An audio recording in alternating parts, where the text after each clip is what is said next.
Gugulong na ngayong linggo ang preliminary investigation ng Office of the Ombudsman sa ilang anomalya umano sa flood control projects. Kabilang sa mga tututukan ng mga ghost flood control projects sa Bulacan at Oriental Mindoro. Balitang hatid ni Salima Refran. 6 na reklamo sa ilang maanomalyang flood control projects ang sasalang na sa preliminary investigation sa Office of the Ombudsman ngayong linggo.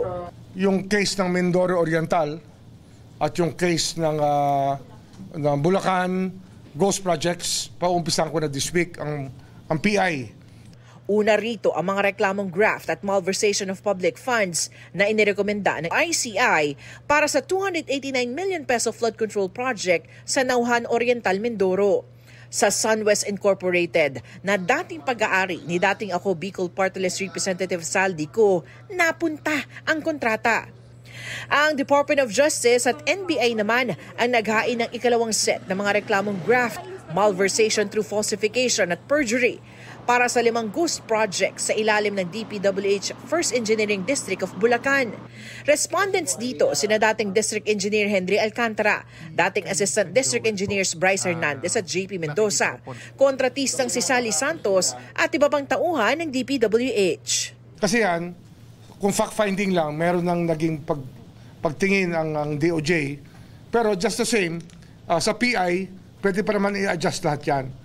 Just another day of evaluation before we pass it on to PI, before we form the panels that will conduct the preliminary investigation. Nagbukas na rin ang motu proprio investigation ng Office of the Ombudsman sa mga proyekto ng misis ni COA Commissioner Mario Lipana na isang contractor. Bukod sa flood control projects, kasama sa mga sinisilip ang pagpapatayo ng Commission on Audit Building sa Quezon City. I had a meeting and I got a rundown of files about the activities of alleged activities of Commissioner Mario Lipana and his wife and their Olympus Mining Corporation that participated in government projects.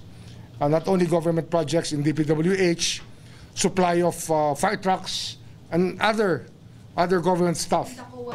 Nakausap na rin daw ni Ombudsman Remulla ang DPWH para sa pagkuha ng mga kinakailangang mga dokumento sa mga gumugulong pang mga investigasyon sa flood control projects.